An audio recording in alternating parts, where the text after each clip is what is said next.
Welcome to Seggs Talk Radio, a podcast that explores kink and sex through candid and curious conversations. Join me and expert guests in exploring taboos and unpacking what it means to be sex and kink positive. Go check out our new website, sextalkradio.com. That is SEGGS talkradio.com. And I hope you enjoy the episode. So if we get rid of our sexual representatives, which are, the people that come to it with, I know exactly how to get someone off. It's these moves. It's this routine. It's this. When you break that with another person because you've been fucking them so much, it's incredible. You slow down. Yes. You start honing in on small identifiers that they're getting pleasure. Like you really break each other in an incredible way. So I can't encourage it enough. And this is not me saying monogamy is the way. No. I'm just saying, what is the benefit to having a lot of sex with one person? You break your own cycles. They break theirs. You meet in the middle. And there might be one or two encounters where you go, is the sex even good anymore? That's a good sign. Because sure, you might be over each other, but maybe you're finally making way to really hone in on those smaller moments. Yeah. What can you feel and notice about them that they might not have expressed before? Because you're both bringing the performance of I'm a great sexual athlete to it. I want to introduce you guys to Aria, which is a groundbreaking intimacy concierge service for couples. It can help you deepen and explore your relationship and energize it through curated experiences called scenes. I recently received the Sense scene, which was all about sensory play and pleasure mapping with my partner. It came with a premium pinwheel toy, a finger vibrator, and a satin blindfold, as well as a really good custom curated playlist. I had so much fun exploring this scene. If you're ready to spice it up with Aria, go to arya.fyi/STR for 15% off today. This episode of Seggs Talk Radio is brought to you by the HUD app. The HUD app is changing the face of modern and casual dating by giving users a really fun and flirty interface, and also it has bedroom features where you can select all of the kinky and naughty things you're into and show those to potential future partners. I personally love using the HUD app, and I think it's a great system for finding kinky people near you. Go to hudapp.com/sextalk. That is HUDAPP.com/SEGGS talk TALK for more. Not everyone wants a purple sparkly dildo, so when Peep Show Toys reached out to me and sent me their line of the Solina hyper-realistic, body-safe, platinum-grade silicone dildos, I was super excited. When I say they are realistic looking, I'm serious. They are very hyper-realistic. They are soft on the outside, they are firm on the inside, and they have a suction on the bottom for hands-free play if that's what you are into. Go to peepshowtoys.com and use code SEX, SEGGS, for 10% off of your entire order. When I started optimizing my life around my menstrual cycle, everything changed for the better. That is why I love the Stardust app. It is far more than a period tracker. It is an entire hormonal health universe inside of an app. I've been using it for quite a while now, and what I love the most is the beautiful design. I love that I can share my cycle with a friend or with a partner. I get customized notifications, and I've learned so much about my cycle and about hormones. So wherever you get your apps, search for the Stardust app, and I look forward to your thoughts. Laura Desiree, welcome to Seggs Talk Radio. Thank you. Finally. It's been a long time coming. Yeah. I know. Thanks for having me. It's been a long time coming. And I'm going to have you introduce yourself and what you do, because I can't even begin to articulate it because you do it all. It's a mouthful, which was a long time podcast that I had. In the words of, I have to find ways to package it, right? So in the words of the illustrious Shaka Khan and the eternal Whitney Houston, I would summarize it as, I'm every woman. It's all in me. Aww. Anything you want done, baby. I'll do it naturally. It's like a life dedicated to the erotic at this point. So I've been a burlesque performer. I've done nearly every job under the umbrella of sex work. I've been active in activism around sex work and sensual exploration and reversing censorship and the mentality of censorship around exploring our sexual selves. Yes. I've been a host of a number of podcasts and series. I was the producer and one of the anchors of Naked News, which is a legacy web series. Okay. I continue to perform on stage. I love doing... Yes, she does. Yes, I love doing erotic shock content performances, but I also love sharing erotica on stage. So I have a monthly show that I produce for New York City, and later this month, for the first time, out of New York City in Austin. And that's called Aero Unbound. So that's a loose summary. The most recent addition to that long chain of work that I do in this space also includes intimacy coordination.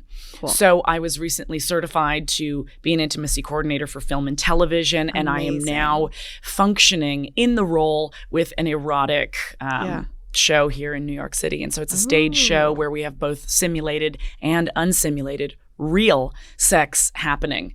And so it takes a very unique approach to the job of intimacy coordination to really encompass all of that. That's a lot. I mean, orchestrating that kind of performance is very different. I think when I think of intimacy coordination, I think of on a movie set, and it's very linear. So that's a lot. It's interesting, a lot of the training when I was doing my course and getting my certification, a lot of it was about, preparing performers for a handhold and preparing performers for an embrace, and then eventually preparing them for a kiss. And, all of these are very necessary. They're foundational. It's essential to prepare even what I would consider to be very light forms of intimacy. But I was drawn to this line of work because of how much I applaud scenes of intimacy in film, specifically. And rough depictions. And rough meaning, it could be violent, but it could also be very cerebral. I don't want to see that kind of representation censored. I don't want to see us doing less sexual presentation in films because we aren't equipped to handle them, or because productions are fearful of what might happen should we look to depict them. These are what I'm so drawn to. I love that. I was raised watching so many movies, and I think about my favorites. It was those psychosexual thrillers of the 1980s. I could imagine this. Body Heat, Basic Instinct, Body Double, Fatal Attraction. I just watched Fatal Attraction for the first time a few nights ago. And being such a humanist and feminist, what did you think? I mean, I don't even have words. Yeah. It's messy. That kind of shit is fucking messy. It's intense, and it really feeds into this very frustrating stream we have in entertainment where the female explosiveness is a thing of horror. So many times, especially in the horror genre, we have a woman that's, either possessed. Her emotions are uncontained. It's correct. Yeah. Uncontrollable. I would love horror. A Fatal Attraction that's the reverse. That's a man in love with a married woman that's just losing his goddamn mind. Male vulnerability, right? Yes. Male vulnerability, because I love you so much. Like, just calling and... But are they ready to unearth that and maybe look at it, and then maybe have that presentation made public to the world? I don't know. I know. We're not there yet. We're not. I mean, I think that's really interesting, thinking about how we all get our first foray into sex through movies. I mean, I remember being turned on by the hand in the Titanic scene coming down the heated up little cab, those are like visceral childhood things, and something I've talked about with guests before that, could be interpreted as taboo to some, whatever. But I was a horny kid. A lot of my guests were horny children. And to just validate that we feel those emotions and sensations as children, realizing that we're not getting sex ed until 13, 14, 15. Right. I think it's really important to look at the media that is being consumed. It's also, those are such groundbreaking moments in our life because it's the first time we're feeling those things. Yes. We might understand it as arousal later in life, or, I'm getting turned on. We might be able to identify that later in life, but we don't know what the fuck is going on. It's an unknown. It's this unfamiliar chemical reaction that's happening by way of hormones that are surging and blossoming, sort of pushing these spores through us for the first time. And that's a very felt experience. So it can be enormous. Yes. And I think when we do see the hand in the Titanic, of course, is such a popular one that all of us really connected, especially in this age group. I also, think about David Bowie's Package in those pants in Labyrinth, those like pale purple tights, and I wasn't sure what is that all that in there? ballet dance belt that he's wearing underneath it. It was so there. Yeah. I feel like every outfit was meant to frame his package in that movie, and I remember being really possessed by it. Well, and then we already have the messaging from society and family that like, oh, but we're not supposed to ask our parents. We're not really supposed to ask about this or talk about this, which I think is part of the reason why sex and certain things are so taboo is because they're off limits. So it perpetuates the arousal connected to them, Yeah, I've been thinking, is there anything about that keeps it special for life? Maybe I'm trying to find a positive, or I'm trying to find a way of making peace with the fact that, yes, it is introduced to us as something so taboo, and fear can slip into that, right? Right.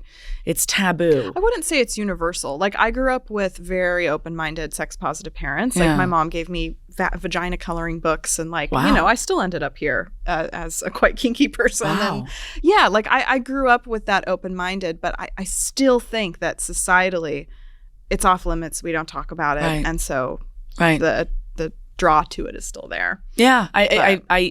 There's part of me that enjoys the friction that we have in hosting sexual conversations. Yeah.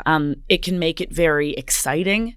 It can also make it very epiphany inducing. Mm-hmm. However, there's a tragedy to it. The tragedy is that even in today's modern world, where so much of our culture, has, elevated and opened up and found liberation, this is still an area where we are entering as if there's a covered landmine terrain. We don't know who's it going to explode, this person or this person, right? Yeah. What is that impact going to look like? Mm-hmm. And like the fight of posting on Instagram, posting on YouTube, getting deleted on both. I mean, it's just like the fight is very real. It's a real thing. I was in Sicily for Google Camp a few years ago with a person I was dating. And I remember we were sitting at this long table, everyone out in this beautiful olive garden, and we were sitting across from one of the heads of YouTube. And I don't know what came over me, but there was this impulse to ask, what are the plans for better vetting of what we deem sexual content to be? Yes. I said, I'm a creator that has posted content that I would consider as educational criteria. I think about my Red Umbrella Talk series, which was about me hosting conversations with sex workers and using questions from the general public to try and, demystify, which so many of us have this ambition, right? To demystify the work. Yes. And so I said to this head, what are we doing in changing the vetting? Is there something we can do about maybe making that protocol a little bit more sophisticated to separate what is sexual content, pornographic content, and what is educational content? Because so many of us, with this desire to address a very real crisis in this country, we're being silenced. And our work is being lumped in with, yes, I agree, there should not be, pornography on these, on YouTube. On YouTube. Fair. There's other websites. There's other websites for it. There's other ways of getting it. But I think that it is the responsibility of a public forum like YouTube to perhaps make available resources that are not available in things like the educational systems of this country. Yeah. We can't rely on the curriculum. We can't rely on necessarily parents to be having an ethical, factual, compassionate approach. Well, kids don't really want to talk to their parents, No. from what I've learned. Yeah. No. So I said to him, I'll make you an animated series if that makes it easier. Like, Right. I would happily make you an animated series. And I know that these do exist as well. There are creators that have found ways of presenting sex ed for the platforms, and they do exist out there. I know that there are folks that have tried and have succeeded. But I wasn't met with a real confidence in, I see this as a problem. Instead, we talked a lot about the changes that they're looking to make for vetting what might be hate speech, what might be inciting smaller groups of, say, hate, crime potentials. I've received some awful YouTube comments. Of course. And that is important. Yeah. We should be making an effort to try and stop some of those growing communities that are going to spawn very violent and unfortunate experiences for our country and for our people in this culture as a whole. It's now a global culture. Okay. Right. I know. The reach of YouTube alone. It's a global thing. But yeah, and I think that there's something that's probably a challenge too when it comes to sex ed content for younger folks is like, it's also got to be enticing and not salacious, but it has to be like, if you're thinking about these young, horny kids that are like Googling, it's got to be enticing, not sexy, but like, it can't look like a classroom. You know what I mean? With somebody that's like, this is a vagina. You know what I mean? Like, so how do you see it then? I don't know. I don't know. I know. I know they're going to porn. Yeah. They're going to porn. Yeah. Tits. Yeah. Like some 14-year-old guy. Tits. I don't know. And there are some phenomenal companies in the adult industry that are really creating what we would call ethical pornography. Yes. And I know that sends a shiver through so many spines because some people are like, no, preserve the smut the way it's always been. And there is a place for that. You know, for those of us that understand it as fantasy, I think there's a very, important place for that that's where too. We're learning about consent and we're learning about all these things. And again, I think young folks aren't going to be finding the ethical porn site. It's almost like from an entrepreneurial perspective, there would need to be a layer on these pornography websites where if they could figure out the age of the user, like honestly, they could send them somewhere else. Interesting. Oh, that's know. Interesting. Well, you know that they can gather the data. Yeah. Can they get that? They would have to care. Yeah. They would have to really care about the kids. Yeah, they'd have to really care about them. Interesting idea, though. Just a thought. Yeah. So how was XBiz? I just got She back. just flew in. She literally. You're a trooper. I flew in and I was feeling great until we sat in the silence and I realized, my God, I'm exhausted. I'm tired. Yeah. Yeah. XBiz is like all of these adult conventions, it's one of the big ones. And this was the Miami chapter. So you're dealing with I've not been into any. I am introvert girly. Yeah. Sounds stressful. It was only 2.5 days, but it's 2.5 action-packed days. So For sure. It's a combination of networking by the pool with other rough creators. Life. No, I'm just kidding. So rough. But you've got the Miami heat against you. Yeah, You've got very little shade coverage. You've got pumping music. You've got all kinds of energy levels of excitement, people wanting to catch up with you. They're yelling and screaming in your face.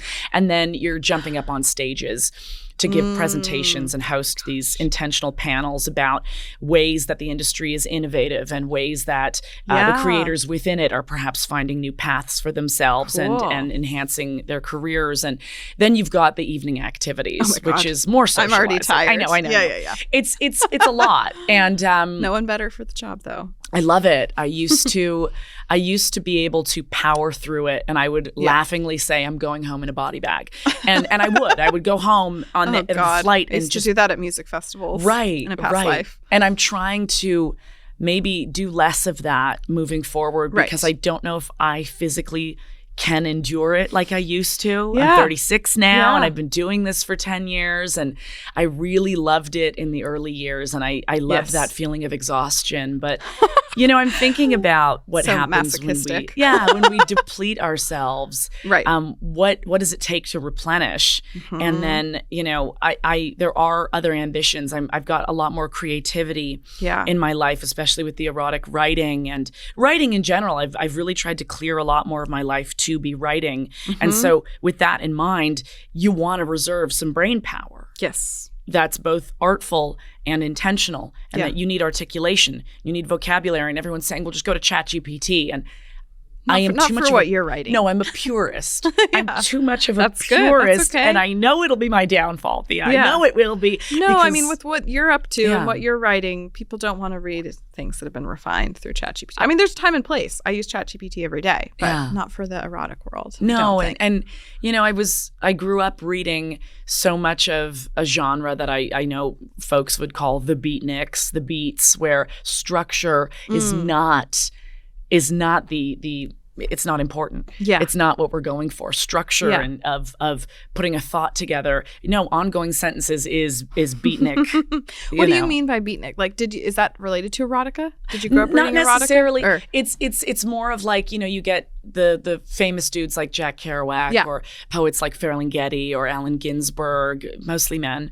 But to have this free form prose that does not abide by sentence structure that you'd see in some of the more like classic American literature. And that's why it was so groundbreaking. It's, heavily influenced by what was happening with jazz music at the time. It's very improvisational. You get bebop jazz that's, all over the place and unpredictable. And then you've got this language in beatnik literature, which is also free form. I mean, there's some works like Big Sur by Jack Kerouac, who famously wrote On the Road. And there's, a conversation he has with the ocean for a whole chapter in there, and it's bizarro. Yeah. But I grew up loving that. I love the permission in it.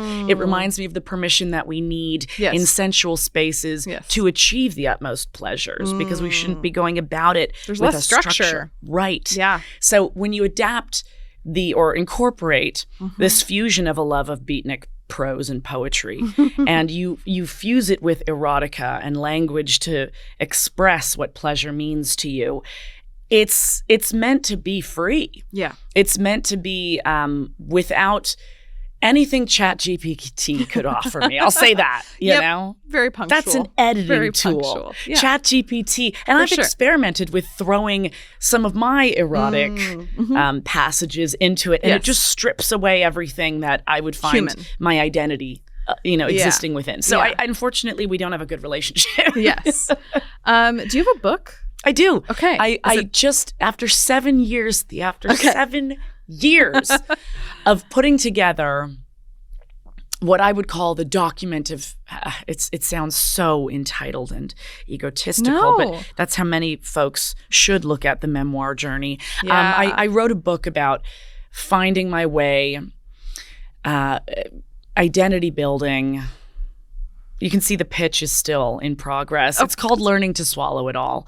And, I'm a person that grew up losing a parent very early in my life. I'm also a person who's an identical twin. Wow. And so there's this fight for identity, right? Sure. When you're brought into the world with an identical the two of being. You. Yeah. Right. Wow. And the only path I found for carving my identity as an individual was through sexuality. And so there's years and years and years of sexual exploration by way of what we would call promiscuity, one-night stands, unfaithfulness, open relationship models, failing at both. The messiness of it all. It's very human. Yeah. The messiness of it, but trying to understand it as though selfish in many ways, and though many people have been hurt in the paths that we lead as a sexually curious person, a sexually curious, impulsive young person. There's a wonderful liberation in it.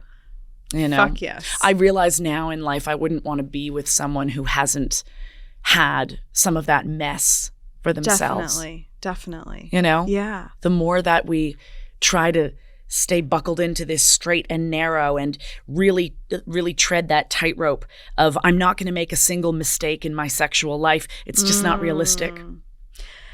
I mean, as a very type A person, sex and kink has been my permission to be messy and nonlinear and to play, to be really fucking playful. Yeah. And being somebody that's sober. Like, there is a lot of kind of rigidity in my day-to-day life, I would say. And I think that that's what's so magical about all of the things you listed, whether it's a one-night stand or a sex party, or it's like, or an intimate relationship. Like, those things have all given me play that I didn't have before. That play. Yeah.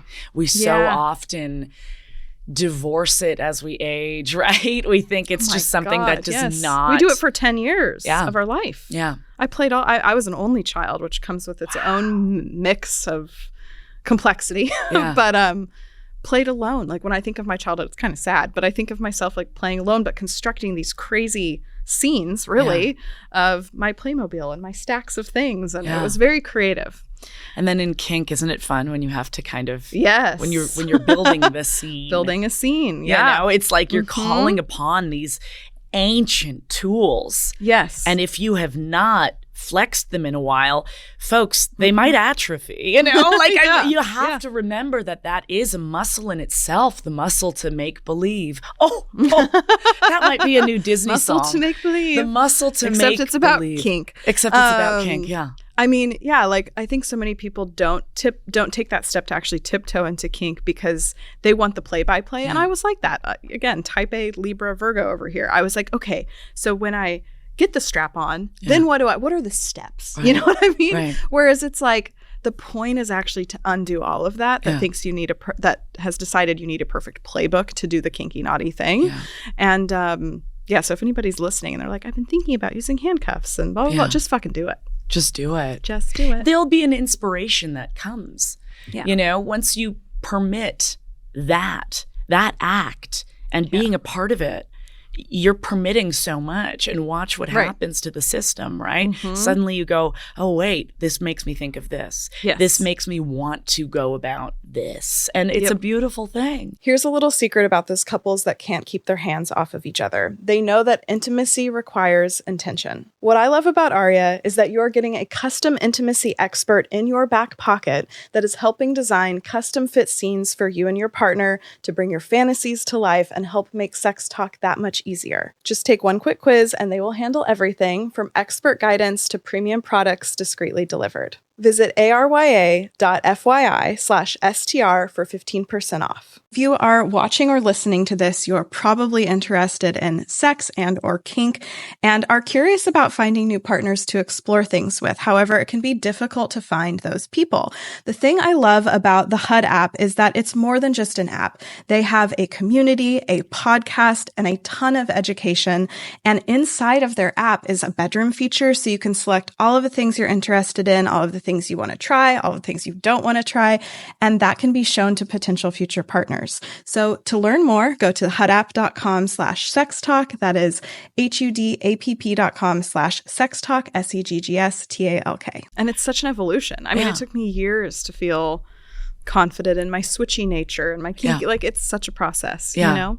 How did you grow up with any religious overtones? We were talking about that on the last episode. Or what did your kind of cultural system look like growing up? Growing up, both of my parents, I'm entirely Hungarian, and both of them were raised super Catholic. And so neither of them wanted to raise us with that belief system whatsoever. Totally. Obviously, the iconography within it is very beautiful. We certainly walked into churches. We certainly spent time with my grandmother, who was a devout Catholic. And I remember witnessing a lot of that world. But as a tourist, it's not something that it was ever pressed on to me. Mm-hmm. So my mother died when I was 10, and it was a 5-year battle of cancer. So it was a lot of like growing up in hospitals. I had a robust vocabulary about two things, cancer and stress, before anything else. So I live in a mindset and a body still ready to diagnose. I'm not able to really just accept a feeling in my body. It's something I struggle with. I instantly want a diagnosis. What could this be? Yeah. What could this be? Is this that? Is it that? Is it stress? Is it that? To just be with it is something I've had to learn. So growing up, I was raised mostly by my father. Yeah. And he had no idea how to tackle this subject matter. Was it just you and your sister? My sister. Just a couple of girls. And that was it. And the identity was the little family. Oh. And we had an enormous dependence on each other, but we had such a restricted sense of speaking emotionally because no one wanted to explode. No one wanted to erupt the members of the little family. We'd already been through too much. And so we buckled up. Yeah. We got into this really confident mindset, this strength, this invincibility, which I don't recommend for anyone. I think that it's so important to welcome grief and to embody it and to feel it. But my goodness, that came so much later for me.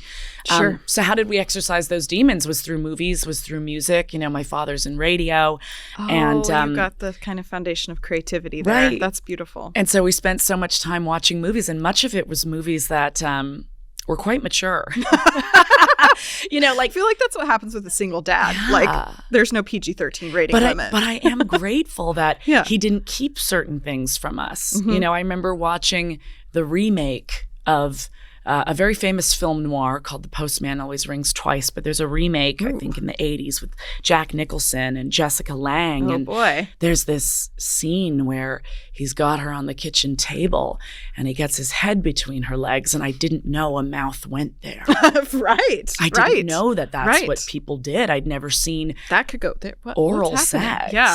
Yeah. And though it's simulated, it's still it introduced this this kind of interaction to me. And then I questioned, well, what does that feel like? And why is he doing that? What is that? And so this curiosity for sexual and sensual acts possessed me. Yes. And that's why I love same. that genre so much, you know. But I'm grateful that I was exposed to that.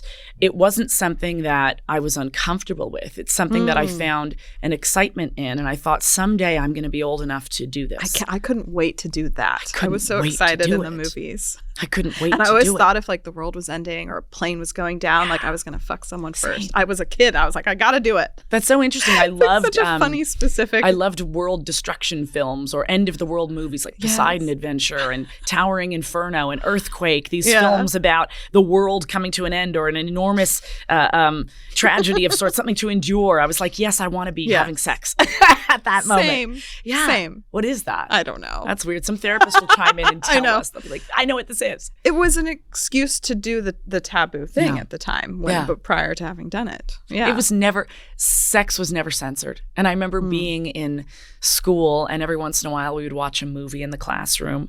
And I'll never forget watching Amadeus, which is, of course, an amazing movie. There's two big scenes that I remember in that movie, among many classic moments. But, you know, you've got a scene very early in the film of a throat being cut with a piece of glass. And it's a very violent scene. Yeah. But later in the film, you've got a really beautiful, very playful sex scene. And I remember watching it in my classroom, and we must have been maybe 14. I don't remember what grade that is. Yeah. But I remember we fast forwarded through the sex scene. Oh my God. I think that I remember teachers doing that too. But we didn't fast forward, nor did we preface the violence. The throat. That's and a I great thought that was so strange because I, in my home, had already been watching, you know, films that displayed, you know, even more advanced versions of the sensuality. And, and I was so confused by it. Wow. Why was that hidden from us? Right. And why was that other scene not even considered as something that might leave an indelible mark on us? Yeah. Because it's uncomfortable to see that. It's extreme to see that. Yes. You know, like I didn't understand the contrast of what was being kept from us and what was being not even announced to us.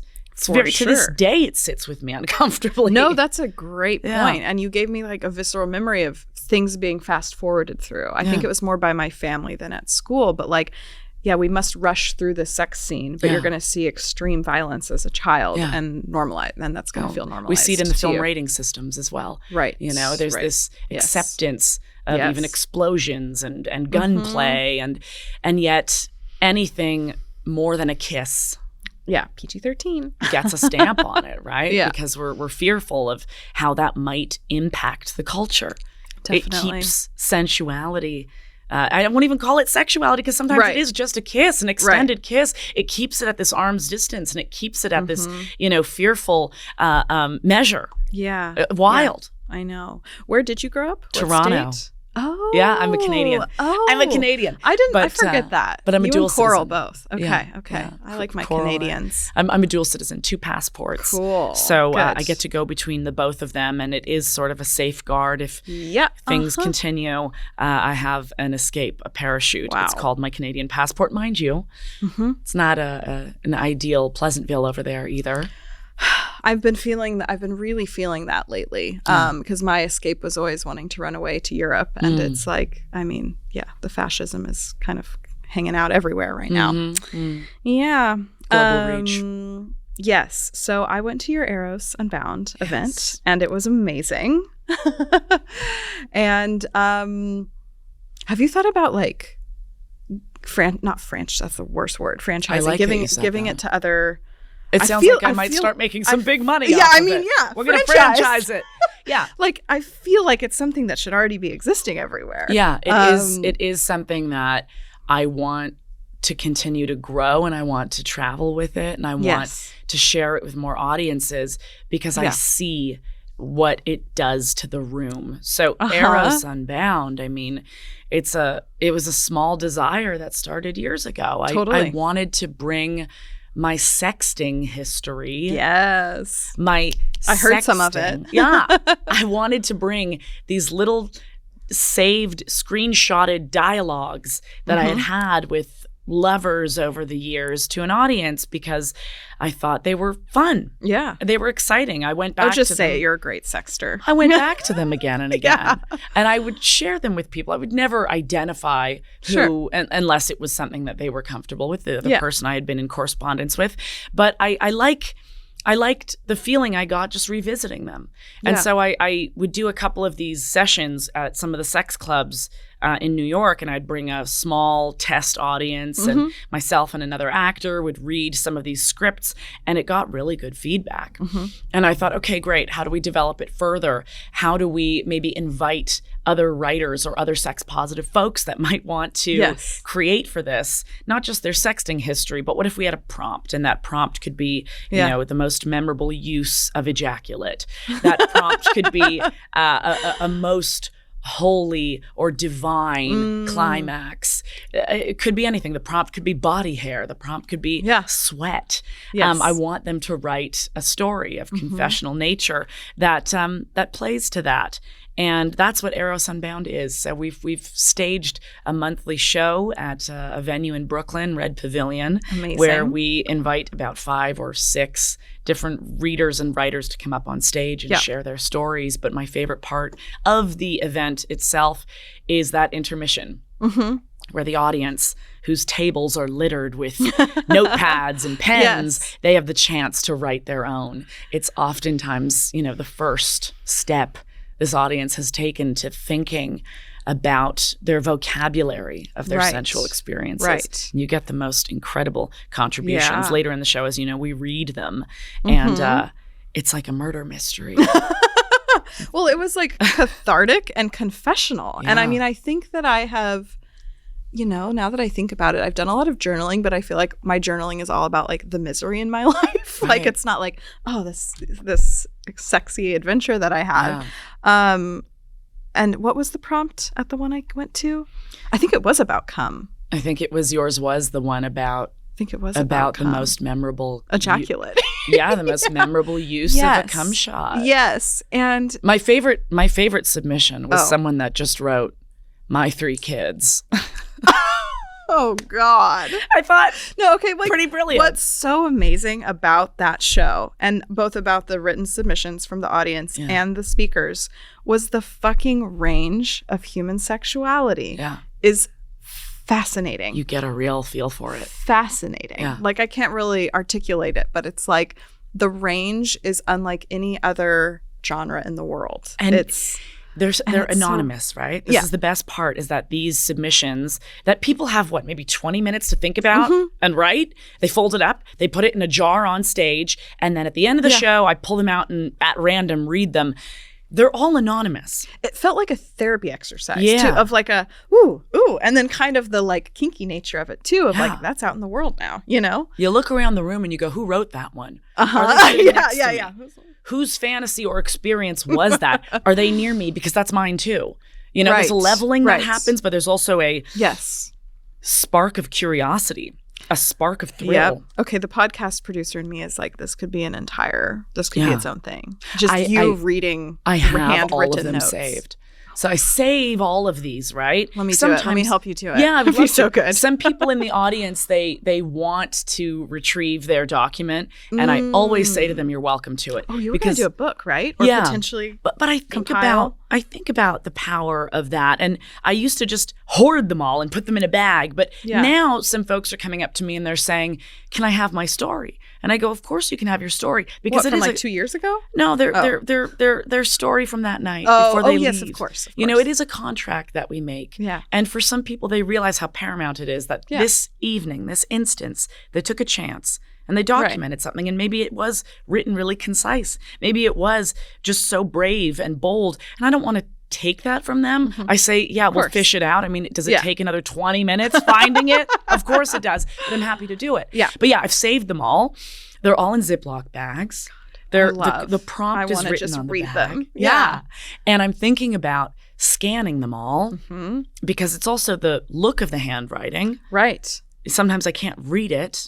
I always say, like, please. Translation below. Yeah, translation below. That's a very scary moment for me on stage when I take it out. I remember that, and it's in hieroglyphics, and I have to go, how do I make this out? Yeah. But I love the sincerity, because some people, I think they're writing it going, the fuck am I doing? Yeah. Or I can't believe I'm sharing this. Yeah. But it's not attached to my identity, so it's safe. Right. And we're among a bunch of... Some of it is... There's fun. Romance in the actual writing. You see the flowetry and the flowery penmanship or penpersonship. But sometimes there's also just this frantic dash, and it looks like a hostage letter. You know, and that's what it feels like. The sincerity of the pen to paper imprint of it is something so special that I think it needs to be scanned for the book. Of course. Yeah, absolutely. Yeah. Wow. What do New Yorkers feel about X, Y, and Z when it comes to sex and their love lives and this messy thing called connection? Yeah, I mean, I've only been here like 6 months, but I do feel like there's more sexual energy here because it's pent up, and there's certain I'm in my own jaded bubble of my New York experience, but like the energy here is intense. It is. The sexual energy is extreme. I did that thing that I saw so much of the culture interacting with, which is, the extreme hookup culture. I'd never been on the apps. I'd never done any of that. And I found myself at the end of a relationship. And I thought, you know what, now's the time. Yeah. So I went on Rome. Field of all of them. Shout out to Field. It's where I've done most of my adventuring. And I kind of just like gave myself permission to run wild. Sure. It was strange. It was strange. Well, I would assume if you'd never done apps before. Never. That's a big yes. I'd done apps for ordering food. not a man, not a dick to my door. And Thea, it's kind of the same thing, ain't it? I know. Yeah. It's kind of the same thing. I actually ordered a dick from Field last night to my home. Yeah. And that sounds so fucked up. Ordered dick. Had a man over to actually discuss dynamics, and I didn't feel connection. Yeah. And I asked him to leave, which is really brave. I feel like that was something that I've done before, but I feel like not a lot of women necessarily would. Yeah. At least in my past, there was a lot of people pleasing of like, well, maybe, we'll just make out, or I'll give him a hand job or something. But I was like, I don't feel a connection when you're in my home. I love that you said that, because it's a big shared realization I had with my experience in sort of that fast-paced hookup culture. Yeah. Was sure, it's fun. You can have fun with it. Yeah. It's very fleeting. Yes. It's very surface level. It's very dopamine seeking and then crash. Right. For me, at least. You can get an enormous sense of I'm worth something. Yes. Validation. Wow. I'm hot. I'm desirable. Yeah. But at the end of the day, I don't feel I know these people who I'm meeting in the blink of an eye and, seeing through a rotating door. It was a period of my life that I had to try. I wanted to try that. And again, You're it's like a sexual researcher. It's completely. I had to get messy in the field, elbow deep into it, and really just lose sight of my own fingertips in the muck.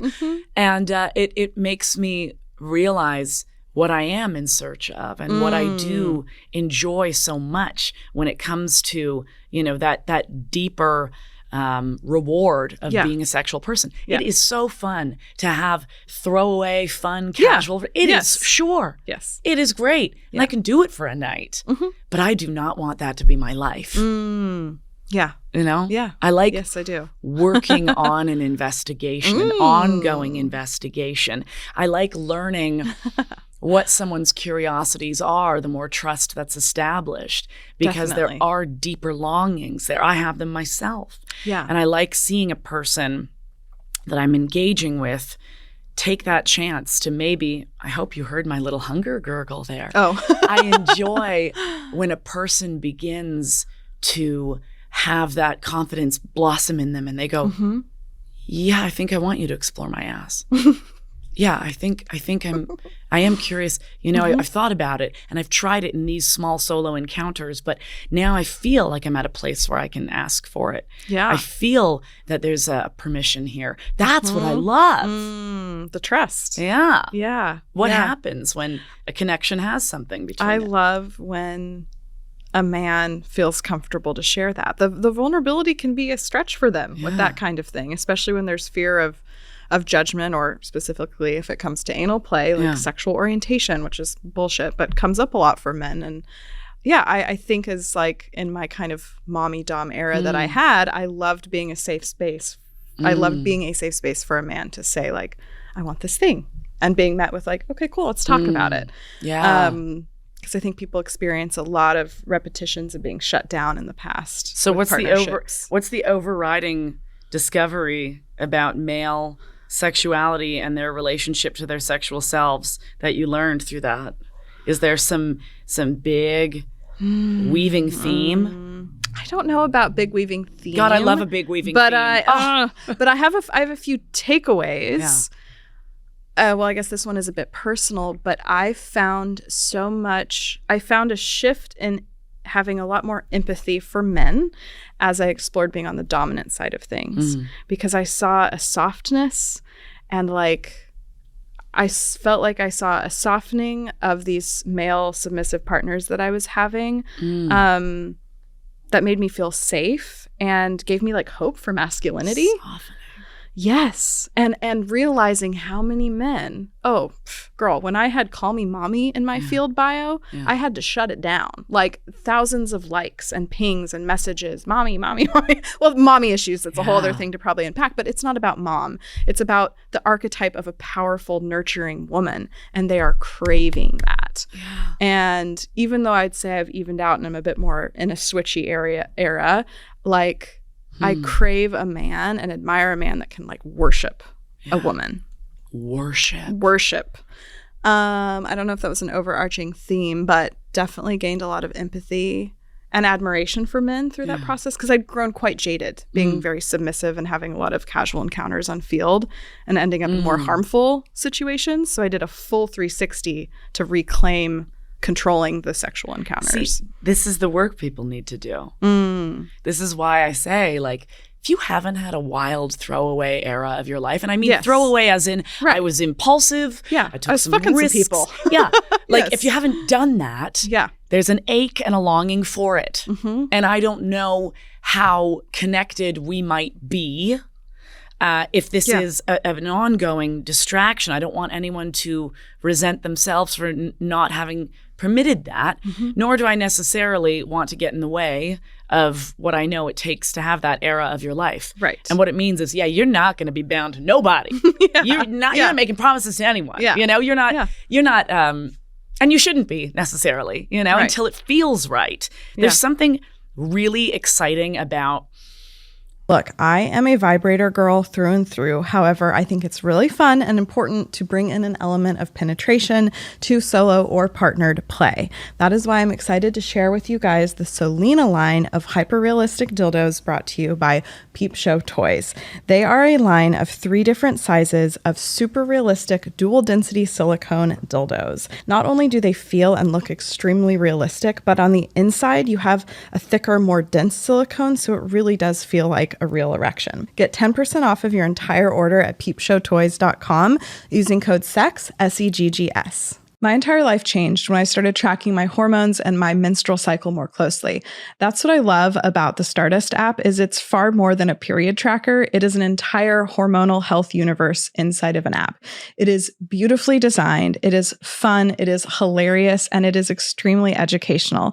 It has helped me redefine a relationship with my cycle that makes it much more lighthearted, and it's extremely helpful as you go through the month. Wherever you download your apps, go and search for the Stardust app, and I look forward to hearing your thoughts. When you're having sex with someone again and again and again, the same person again and again and again and again, you break the pattern of sex that you typically present, that you typically give to another person. When you're having random, fast-paced sex with lots of different people, I find that we get into dialing in what that routine looks like. Or like the porn steps. Right. It's going to start like this, then it's going to go to this, then it's going to go to this. And a lot of people, you can grow a lot in having random. Yes. I mean, I've learned something from all of them. But you reach this breaking point. I'm there right now. When you keep having sex with a person, and after a while you realize, we can't keep doing the same thing. For sure. You should realize that we can't keep doing the same thing. Right. Yeah. We cannot keep Gotta doing keep it this. novel. And there's that fun moment where you kind of break each other. Yeah. And then you're like, oh, so we threw out the playbook.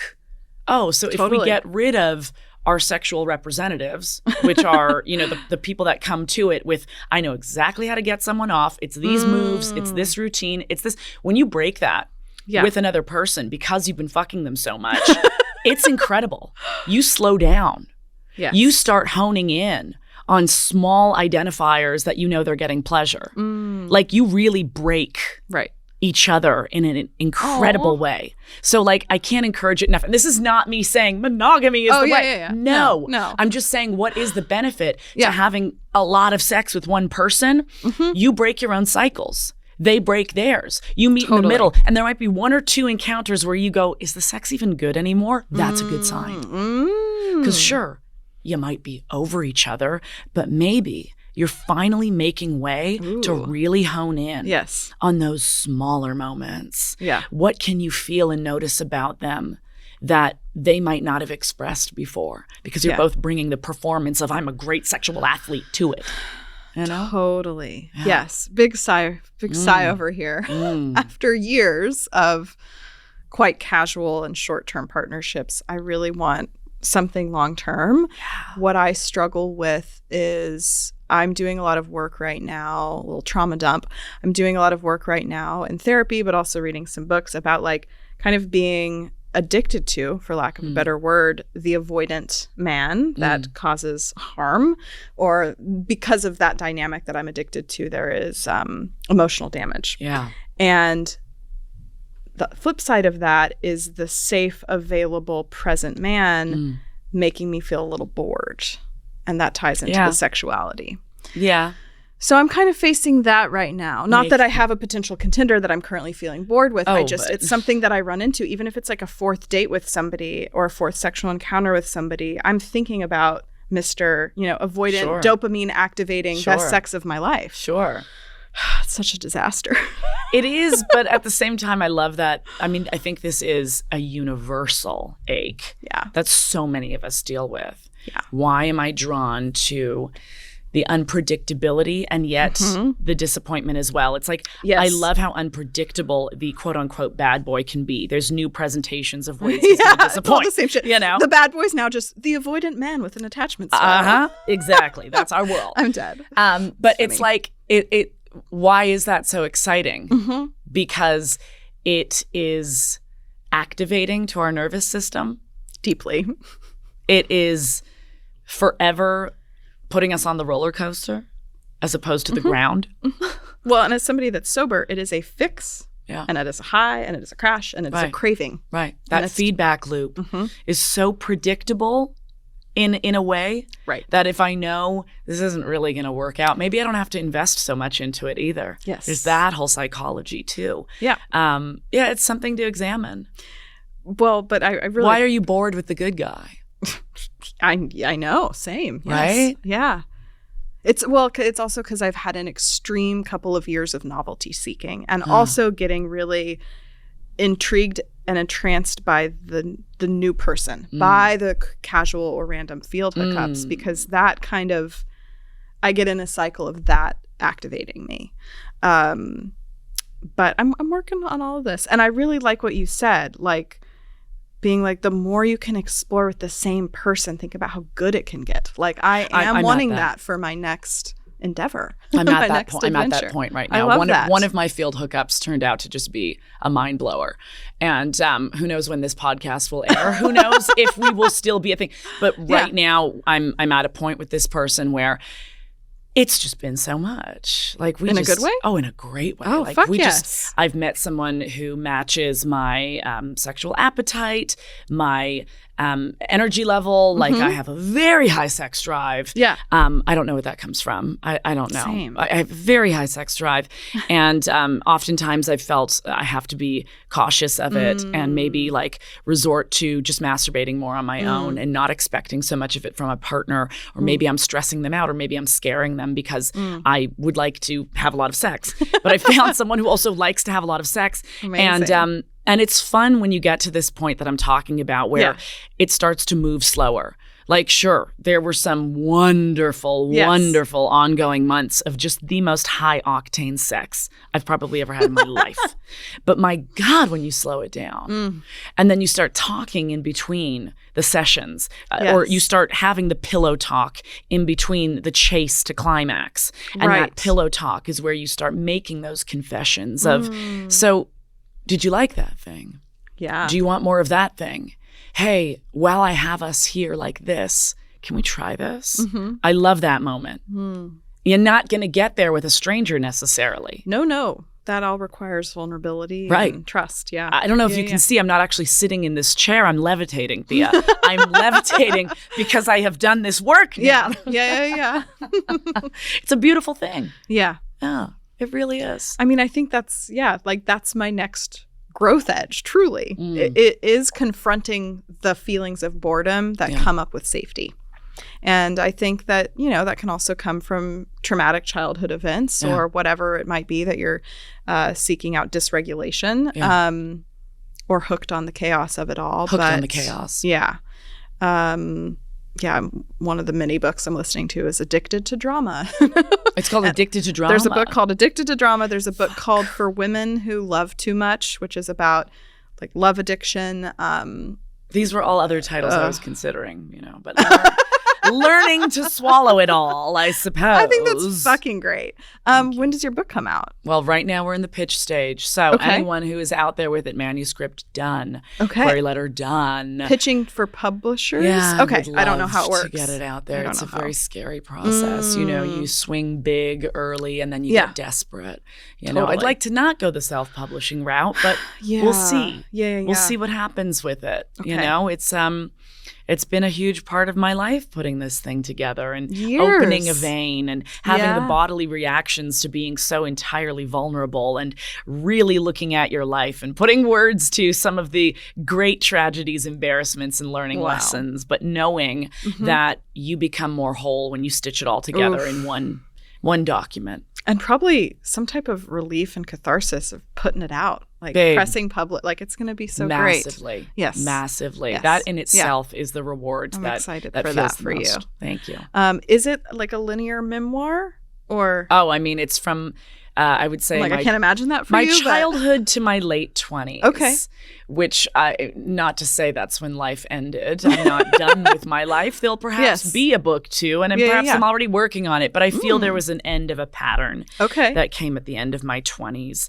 And that pattern was, leading different lives as opposed to one that is entirely embodied and encompassing of every bit of my identity. There was a lot of compartmentalization that comes with sex work, that comes with being a person that lives long-term with complex PTSD of losing a parent. There's a lot of apologies that we make and siphoning and siloing, I should say, siloing these identities as opposed to incorporating all of them. So the goal was to stitch all of those lives together and say, unapologetically take a look at it. And that's what the book Even is. How you speak is so poetic. Oh, thank you. Even just listening to you speak. It's like reading a book. It's Thank wild. Could you talk more about the sex work specifically, if you're comfortable? Or it's not the siphoning. Yeah, or it's siloing. Sure, the siphoning, right? It's just because I'm thirsty. Swallowing as well. Siphon, we're dehydrated. Swallow. We're so dehydrated. Trust me, I've been dehydrated since that field hookup. Oh my God. So I think anyone that has experience in sex work, and of course, as we know, this umbrella incorporates so many job titles. Absolutely. There is a pressure to remain hidden. Yeah. And to be extremely quiet, extremely cautious, extremely and separate. Yeah. So, compartmentalized. Extremely hidden is the word.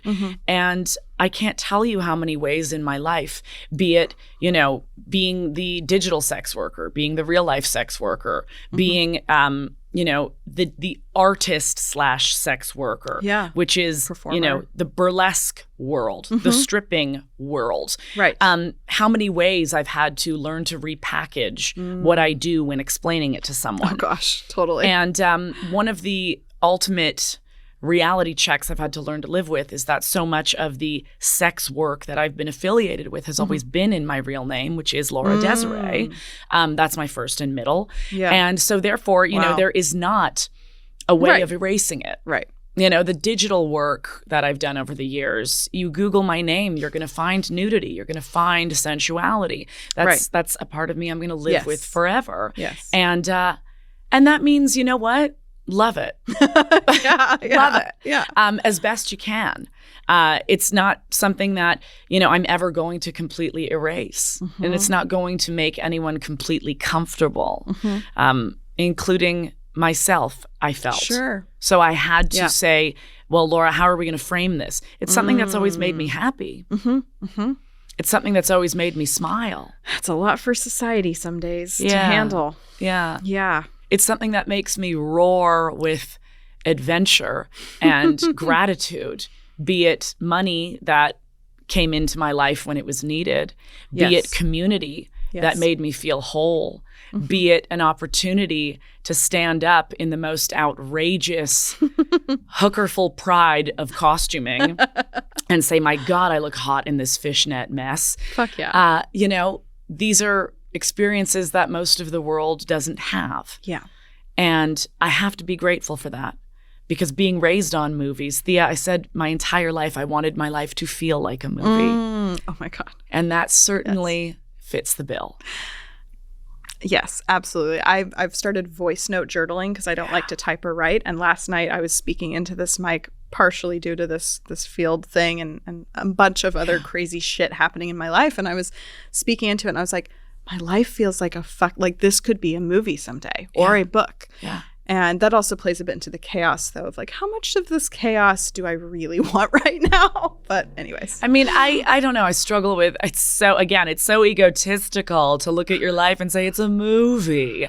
But I think there's also appreciation for one's life when we can find the magic and that quality that feels cinematic. Yeah. Don't you want to be excited? The extremes. Exactly. I'm just an extreme bitch. I've been like this my whole life. Likewise. I feel like you are too. Likewise. Yeah, like we're just, you know, a nice, peaceful, quiet life sounds great some days, but that's not my homeostasis. Oh no, I just it's not where I land. When you have this incredible experience in the deepest depths of hurt, and in those places of just paralyzing fear and crippling depression and enormous grief, it's what permits the depth of euphoria. You're not going to feel highs as high if you haven't felt the lows as low. So I say to people, no, dive in head first when you're feeling bad about it. Turn on a Joni Mitchell song and just absolutely relish in how much it hurts. I dare you to do it just for a day. Do it safely. If it starts leading to a place of danger, have a lifeline available, a community member knowing that you're doing this. But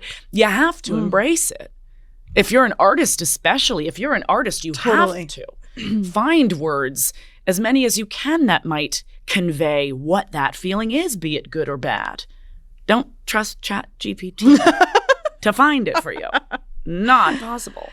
Yeah, that was fucking beautiful. I mean, I think that gives some permission for people that are going to resonate with you and I of some people just live extreme lives. Yeah. And I was in Bloomington, Indiana last week at the Kinsey Institute, which was great. I love the Kinsey Institute. Now, spending a week in Indiana, I as an extreme person, sometimes I have these weird fantasies about simple life.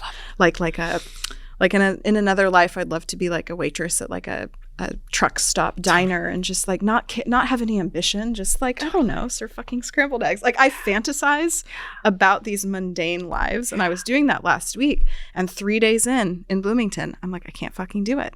Sometimes I feel exhausted by my own extremism, but I also know that like, this is what I'm meant for. I'm meant to do some crazy shit. It's not, but permission if this is you, like you got to find times to rest and take care of yourself and nurture yourself, and you will burn out. Yeah. That will be a part of your life. But like when you're up to a big game, there's just, the extremism is very real. Yeah. Yeah. I can't imagine life any other way. Totally. I did see someone pushing a stroller in Miami and I went, and then the crying started. Oh God. And then they hit the sand and the wheels didn't go. No. And I said, nope, not for me. Like it looked kind of nice. Yeah. For until a we moment. got to the sand. And then they hit the sand and I realized you can't go to the beach with the stroller. And I said, no. Not for me. Not for me. Not for I. Not for me. Not for I. So what does your work week look like? I'm fucking fascinated by that. I wake up. Do you switch gears a lot to all the different projects you're working on? I have to. Yeah. I have to constantly allocate time for certain brain spaces. Yes. And some days, here's my big hack, is that if you are someone who multitasks and has these many avenues and spinning plates, which I do, and some of them are very critical minded, and some of them are very artful minded, and it feels so black and white. If I look at a day, it is just too imbalanced. And I know I'm not going to be productive in either of those worlds. Now, I know this is a luxury, and not everyone has this opportunity. If that day just looks too chaotic and overwhelming, I clear it. And what I do that day is build an intentional week. And what I'll do is I'll say tomorrow, and I'll allocate what tomorrow looks like. And then I'll say, what does the next day look like? And I'll use that day of chaos to build a week that I can flow with. So Sunday is usually my day of recalibration. Totally. Right? Ugh, what is the work week going to look like? Because there isn't really a day off ever. Yeah. But a Sunday, I might look at it and go, okay, how are we going to build this week so that maybe I have a day of being a critical thinker, of business-minded, and I can handle some of the administrative aspects of my life and my many spinning plates. Yeah. But I want an art day as well. Yes. And that art day has budgeted time for other things, like masturbation, like a walk, like a face mask, like a body cream, like I try, if it's an artful day, I try and fill it with things that I know inspire that. Yeah. If it's a day of a little bit more administrative work, I'm going to hit the gym because I want to feel and awaken that machine within me. Oh, yeah. And so that builds a Terminator. Different frequencies. Different frequencies. Yeah. Right? So I try and pair